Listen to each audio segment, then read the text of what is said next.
Welcome to another Chef Knives to Go quick look product review. I'm Steve Gamache, and what we're looking at is the Chef Knives to Go professional set. So this is a culinary set. It might make a good home set too for some general use, plus a case that you can take stuff in if you travel on the road.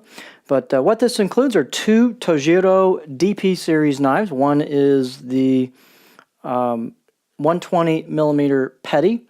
And so this is a good kind of in-between size, a little bit bigger than a true paring knife, but not a really big utility knife. So you can kind of span the, many people could find this could span the use for some in-hand work. Although if you do a lot of dedicated in-hand work, you might want to create, buy a dedicated paring, full-on paring knife that's a little shorter than this. You've also got the 210 millimeter or 8 1/4 inch Japanese chef's knife or gyuto. And both of these have high-quality VG10 steel that'll take a really nice edge and pretty decent edge retention, and they're pretty good, really pretty darn good performers. I use one of these at home. Actually, this is my wife's knife at home. This not this very one because it's a little more worn than this, but so we do use this one at home. It's a good solid knife, and excellent tools of the trade. And you've also got some matching sized hard plastic sleeves to insert the knives in before you put them in the case.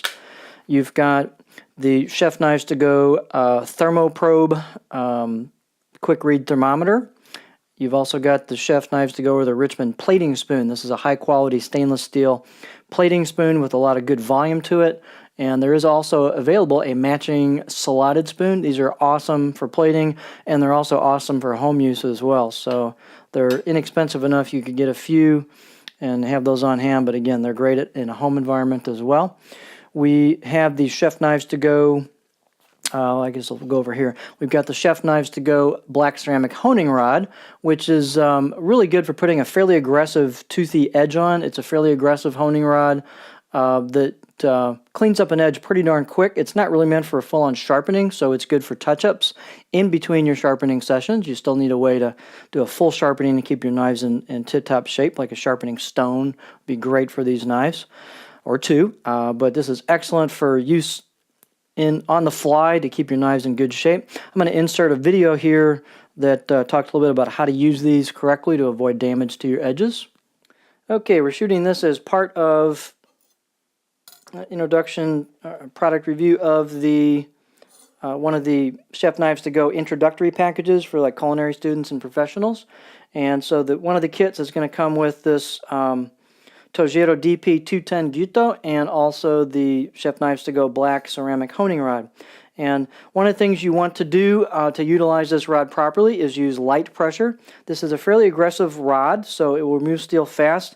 You've also got a relatively small contact patch where the blade edge meets that rod. So you don't want to smack them like you see on TV, people whack, whack, whack, whack, going super fast and smacking the edge of that. You will probably chip the edge of something like the Tojiro DP. It's harder steel than you would get with like a European chef's knife or one of the cheap house knives. So the steel's harder, it's thinner, it does not take to abuse like that. So I'm not going to use this particular one, but this is the knife that is going to come with your kit. This is out of our kitchen drawer. I just recently resharpened it and worked on the tip a little bit, and it's got a higher level of polish than this particular honing rod does. So I'm not going to lower my edge refinement at this point with that.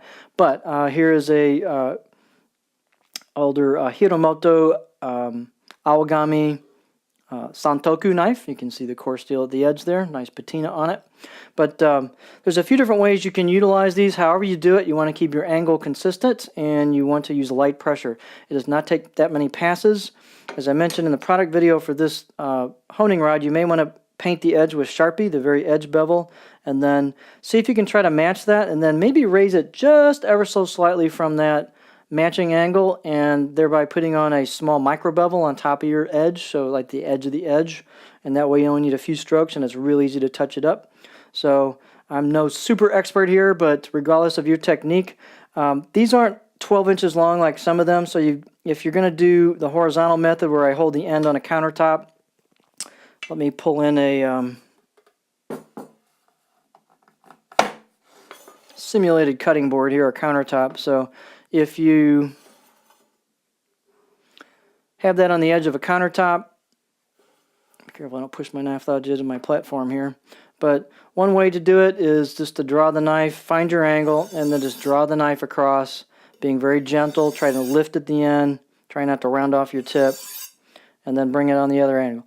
If you're going to come way back up here, that's the disadvantage of this method, is you're going to have that flange kind of in the way as far as your angle. So if your angle is a little bit lower than that flange, you're going to have to start a little bit up on the rod, and you will lose some length in terms of what exactly you can do as far as arc on the blade and pushing it across to make your contact. So depending on how high you have to hold the spine off the edge to get that angle, you may not like this method as much. So again, I can draw it like that, bring it back, and it does not take that many strokes to put a really nice toothy edge on this. So that's one method you can use. The secret is, again, light contact. Another way is just to hold it in the air. Change my focus a little bit. So you can kind of hold it in the air, whatever angle you prefer, and you can draw the knife across and then bring it across the other side. Again, trying to hold your angle steady. If you do that, try to keep your wider flanges over your fingers instead of holding like this. I kind of like to hold like that for a little more protection. But again, you're not whacking this back and forth super fast. You're just kind of being gentle and deliberate with your strokes. And again, paint the edge with some Sharpie. Don't ding the tip like I just did. And then, you know, check it out every few strokes and see what you think. Another option, of course, is to hold it vertically like this on a countertop. One disadvantage of that is you're, again, going to be hitting this. If your angle is kind of low, you'll be hitting this handle, flange of the handle, and thereby losing a bit on the length of the blade. But that is another option where you can bring it across using that method if you want to. I've kind of found to use the full length of the rod, I kind of like to hold it at an angle up and then come at it from either side. Then I can use the entire length of the rod. And I've just got the tip of the knife down there as I get towards the flange of the handle. So again, there's three kind of techniques you can use. Side on the edge of the countertop and just use the top side, kind of like a sharpening stone stroke. You can hold it at an angle and come at it from both sides, or you can rest it directly on top of countertop and do it vertically like that. And there's probably some other ways people like to do it as well. That's just a few ways that are kind of pretty standard methods for utilizing that. So it's a really nice rod if used correctly, as long as you keep your knives reasonably damage-free. If you've got some damage and chips on them, I'd recommend going ahead and do a sharpening to get the edge clean, and then you can use this for touch-ups. So it's really meant for touch-ups, but it does a really nice job, and it's fairly aggressive, so you can quickly put a good edge on a knife with that. So on to the rest of the kit. Welcome back, and the last option, or excuse me, the last item included in this is an 8-slot basic ChefKnivesToGo knife roll. And there's a separate video for that on the product page as well as for most of these items, so you can check out the product page for videos on these items if you want to learn more. But there is the ChefKnivesToGo professional set.